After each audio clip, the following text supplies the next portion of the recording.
So sometimes I just don't sleep. I'll be like, you know what? It's already 3 o'clock. Might as well stay up the whole night. What could go wrong?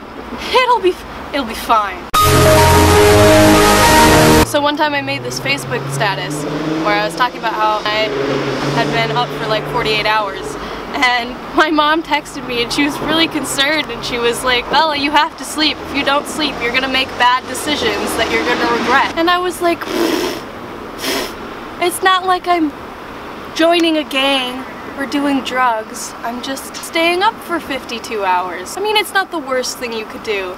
It's the worst thing you can do. So I'm gonna tell you the story of when I saw the movie Baby Driver for the first time, which by the way was like my favorite movie of the year. Edgar Wright's my favorite director. So this was a big moment. And I hadn't slept for 52 hours. So I'm already a person who builds things up in my head to be more than they are. But when you don't sleep, it makes it like 5 billion times worse. So it was an experience. I kind of thought I was hallucinating, and just let me explain. So I'm watching the movie, it's brilliant, I'm loving it, whatever, but there's this thing that happens where, like, every time something important happens in the movie, the audio, like, glitches, like, you know when it freezes and it's like, and I was seeing this in kind of a smaller movie theater in North Hollywood, so it wasn't like an AMC, you know, but in my brain, I didn't even question it. I was like, this is a part of the movie because it's all about music and audio. So I was like, it's on purpose. Edgar Wright's a genius. Every time he feels something super emotional, it's like glitching. Oh my god, it's brilliant. And that was like my favorite thing about the movie. Y'all, that wasn't in the movie. That's not a thing. So here I am at the end of the movie. I'm like, that was brilliant. It was so weird, but like in an Edgar Wright way. So I'm walking out of the movie theater, and one of the staff members hands me a little coupon and was like, sorry for the audio problems. Here's a free ticket to see another movie at our theater. And I was like, what? Excuse me? And I was looking at everyone else who was getting their coupons, and I was like, no one's questioning this? Like, wait, that could not have just been a mistake.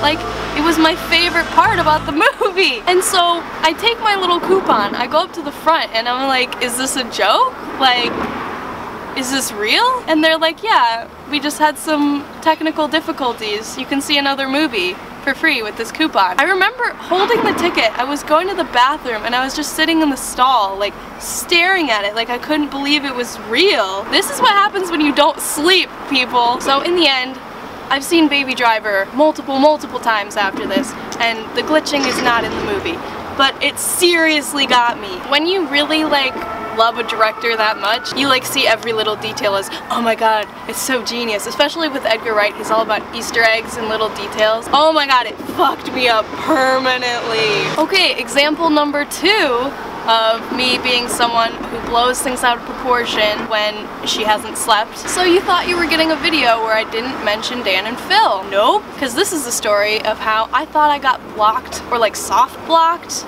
like low-key blocked by Dan on Tumblr, which is not a thing, by the way. It was like 4 or 5 a.m. and I hadn't been sleeping already. So basically, I was on my phone, I was on his blog, and if you look where like the reblog and the like buttons are, none of that was there. It was just like a white blank space. And I was like, wait, is something wrong with his blog? But everyone else could reblog his stuff, but I couldn't. And I was like, wait, why can't I reblog his posts? Like, what the heck? And I had sent him like a message, not that he sees his Tumblr messages, probably gets like a million, of this meme I made that was really bad. My one interaction with him so far is I had sent him this meme. I was like, oh my god, he hated my meme so bad, he blocked me, oh my god.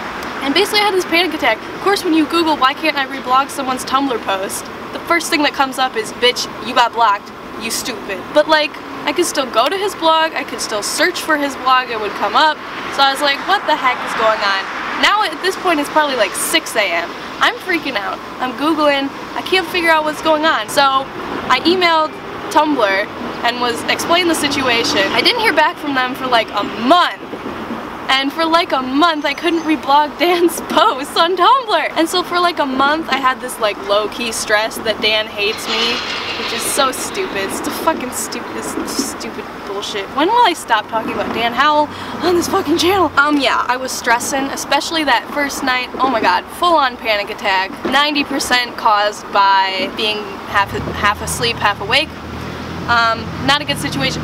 Like a month later, Tumblr emails me back, like an actual person from Tumblr emails me back and said, "It was a glitch, we fixed it, go check, you should be able to reblog him now." And I did, and sure enough, they fixed it. But part of me, like 1% of me to this day, still believes that Dan Howell found a way to like low-key block me because that meme was so bad. The moral of the story, or I guess what this says about me, is that I'm just a really extreme person, especially when I don't sleep and I need to sleep. That decision you make at 3 AM that you're just gonna stay up the whole night, bad decision.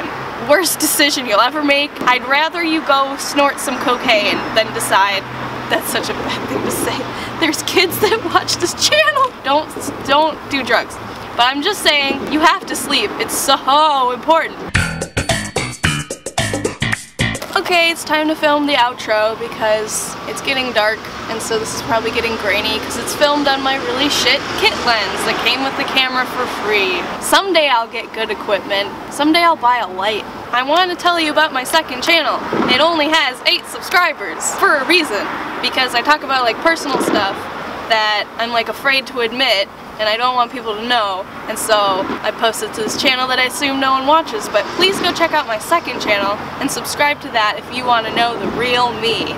And we'll get a little bit up close and personal in my stairwell. So a few videos from now I'll be in a new location, hopefully, with my friends Elon and Katie, who I went to high school with. So that's cool. That will be my 3rd place in LA in under 2 years. So the post office is very confused as to where I live. So please subscribe to me and to other me, and I really hope you have a good day. I'm sorry that there's noise and I'm sorry that it's dark, but I really couldn't be in my apartment. I'm too self-conscious to film in front of them, but apparently I can film in front of these strangers. So, you know, I don't know how that works.